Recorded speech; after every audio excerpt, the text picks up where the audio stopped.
Welcome to SP institution. তো WBCS 2023 যে পরীক্ষাটা হয়ে গেল তার আমরা সায়েন্সের এমসিকিউ পার্টটা আলোচনা করব। তো চলো দেখে নেওয়া যাক এবং কে কটা অ্যান্সার করতে পেরেছে অবশ্যই কমেন্ট বক্সে জানাবে। ফার্স্ট যে কোশ্চেনটা ছিল সেটা হচ্ছে মানুষের ক্ষুদ্রতম এবং বৃহত্তর অন্তঃক্ষরা গ্রন্থি যে জোড়াটা হলো সেটা কি হবে? আচ্ছা, সেটা হবে অপশন নাম্বার ডি। এক সেকেন্ড, সেটা হবে হচ্ছে অপশন নাম্বার ডি। আচ্ছা, নেক্সট কোশ্চেনে যাওয়া যাক। নেক্সট কোশ্চেন হচ্ছে 227 ডিগ্রি এবং 27 ডিগ্রি উষ্ণতার মধ্যে কার্যরত একটি কার্নোট যন্ত্রের কর্মদক্ষতা কত হবে? তো কার্নোট যন্ত্রের কর্মদক্ষতার যে ফর্মুলা সেটা হচ্ছে এটা ইকুয়ালস টু এটা 1 T2/T1। ঠিক আছে, এটা ইকুয়ালস টু 1 T2/T1। তো এখানে কি বলেছে? এখানে ফার্স্টে দেখে নিই 1 T2টা কত বলেছে? T2 বলেছে 27 ডিগ্রি, তাই তো? তো এটা পুরো অঙ্কটাই যেটা হবে সেটা হচ্ছে কেলভিন স্কেলে হবে। তো 27 এর সাথে 27 ডিগ্রি সেন্টিগ্রেডকে যদি আমরা কেলভিনে ট্রান্সফার করতে যাই তাহলে আমাদের কি করতে হবে? 273 এর সাথে প্লাস করতে হবে। তো 27 প্লাস 273 করলে আসছে হচ্ছে আমাদের 300। আর এখানে যদি আমরা 227 কে 273 দিয়ে যোগ করি, মানে এটার সাথে যদি 273 আমরা অ্যাড করি তাহলে এটা হবে হচ্ছে 500।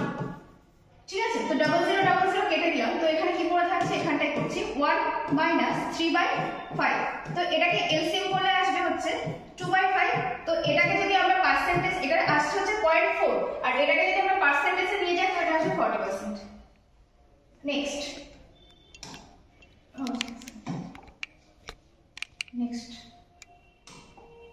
নেক্সট হচ্ছে একটি মৌলের আয়ন ধনাত্মক ত্রিজ্যী এবং মৌলটির ভর সংখ্যা 27, নিউট্রন সংখ্যা 14, আয়নে কতগুলি ইলেকট্রন বর্তমান?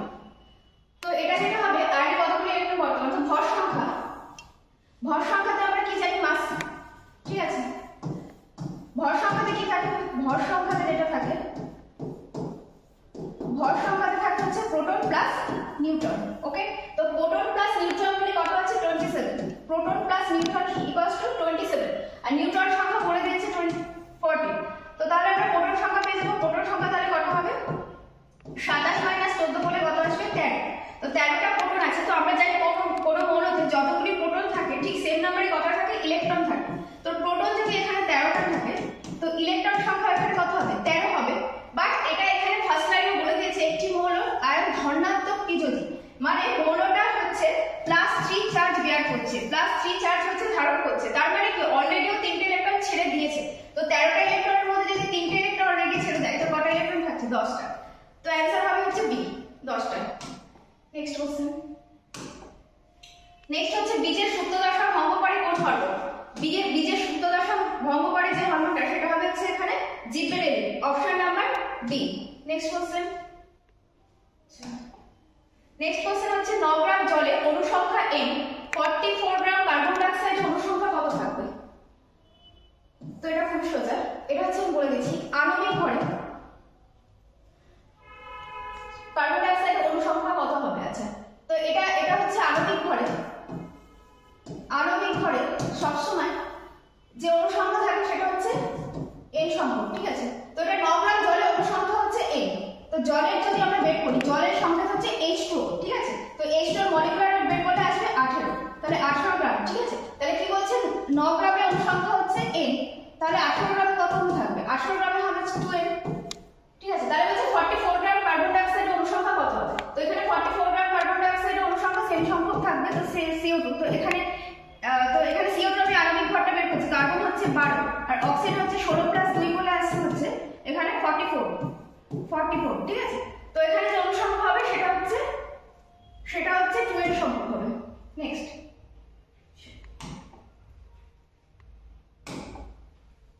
ডিএনএ এর পরিমাণ দ্বিগুণ হয় ইন্টারফেসের কোন দশায়? আচ্ছা, ডিএনএ এর পরিমাণ দ্বিগুণ হয় ইন্টারফেসের যে দশা সেটা হবে S। ঠিক আছে, S দশায় হচ্ছে ডিএনএ এর পরিমাণ দ্বিগুণ হয়।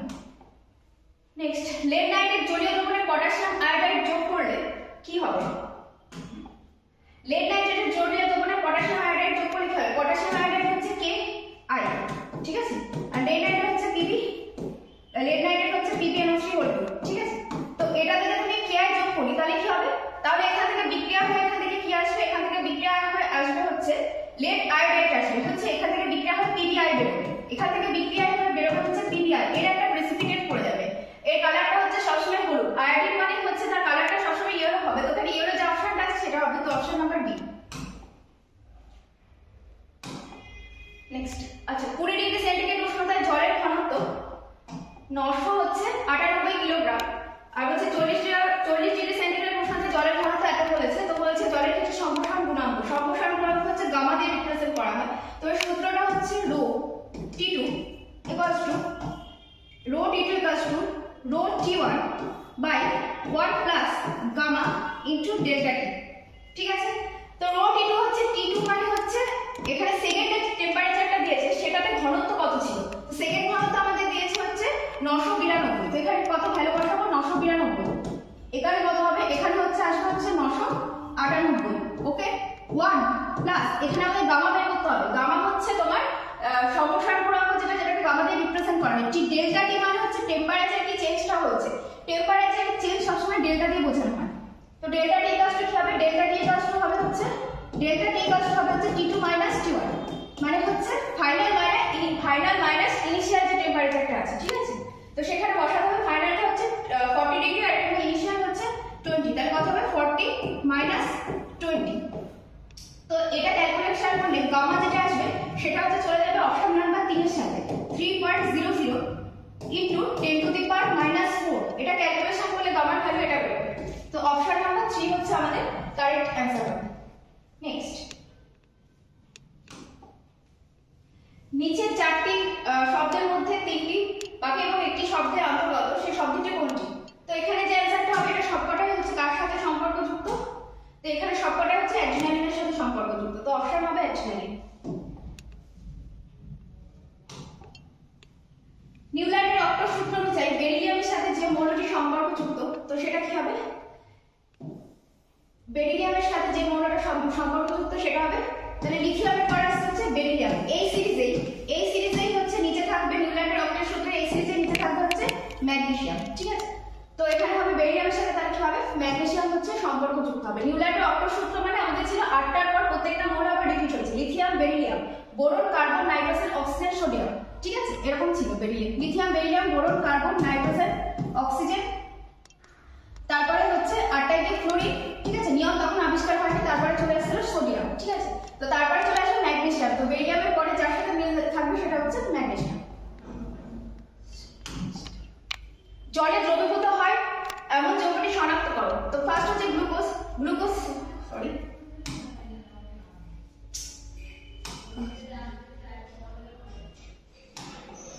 হ্যাঁ, জলে দ্রবীভূত হয় এমন একটি যৌগ শনাক্ত করো, তো ফার্স্ট যেটা হবে গ্লুকোজ হচ্ছে জলে দ্রবীভূত হয়, এবং ইউরিয়াও জলে দ্রবীভূত হয়, অ্যাসিটোনও জলে দ্রবীভূত হয়, তো এখানে অপশন নাম্বার হবে 4, যেহেতু সবকটা জলে দ্রবীভূত হচ্ছে তো অপশন নাম্বার 4 এর সাথে আমি যাব।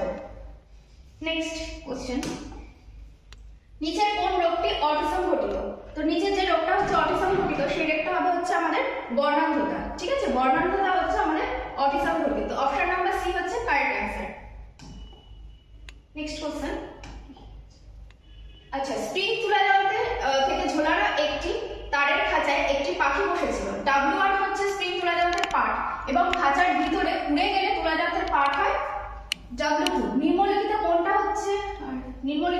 হচ্ছে ঠিক হবে, তো এখানে যে অপশনটা হবে সবসময় যদি এরকম কোশ্চেন থাকে তো সেক্ষেত্রে ফার্স্টে যে আমাদের স্প্রিং তুলা যন্ত্রের যেটা ছিল ওয়েট সেটাই হবে, সেটা হচ্ছে গ্রেটার দ্যান হবে তার থেকে পরে উড়ে যাওয়ার পরে যে পার্টটা হচ্ছিল তার থেকে, তো এখানে হচ্ছে W1 সবসময় W2 থেকে কি হবে বড় হবে, তো অপশন নাম্বার এ হবে হচ্ছে কারেক্ট অ্যানসার। কোন চলন পদ্ধতিতে কেবলমাত্র উদ্ভিদের দেখা যায়, তো উদ্ভিদের ক্ষেত্রে দেখা যায় শুধুমাত্র অঙ্গজ জ্বলন, ঠিক আছে, বাকিগুলো দেখা যায়, বাকি কিছু দেখা যায়, কিন্তু এখানে বলেছে কেবলমাত্র, তো এই ওয়ার্ডটা খেয়াল করতে হবে, কেবলমাত্র মানে শুধুমাত্র উদ্ভিদের ক্ষেত্রে প্রযোজ্য, তো এখানে অ্যানসার হবে হচ্ছে অঙ্গজ জ্বলন। নেক্সট, একটি ভাসমান বস্তুর সুস্থির সাম্যাবস্থায় আছে তার প্লবতা কেন্দ্র কোথায় অবস্থিত হবে, সুস্থিত সাম্যাবস্থায় আছে, তো এখানে কোশ্চেনটা একটু ঘুরিয়ে দিয়েছে, প্রথম কথা ভার কেন্দ্র দিয়েছে, উপরেও দিয়েছে নিচেও দিয়েছে কনফিউজ করার জন্য, ঠিক আছে, আমরা ম্যাক্সিমাম জানি ভার কেন্দ্র অ্যানসার হয়, কিন্তু যখন এটা ডিভাইড করে দিয়েছে উপরে না নিচে, তো অ্যানসারটা হচ্ছে ভার কেন্দ্রের উপরে, সবসময় এই অ্যানসারটা হবে যদি এখানে উপরে বা নিচে অপশন থাকে, ঠিক আছে,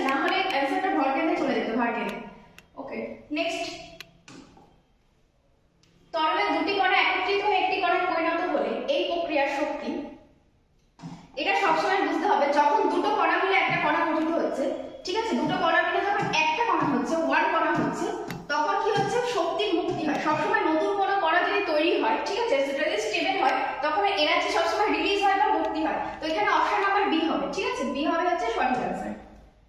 next,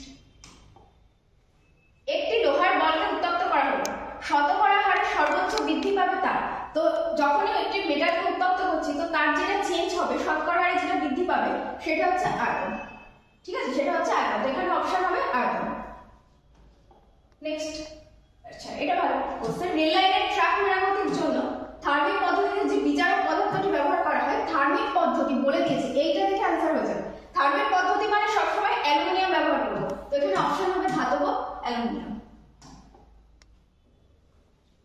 next question, baking soda.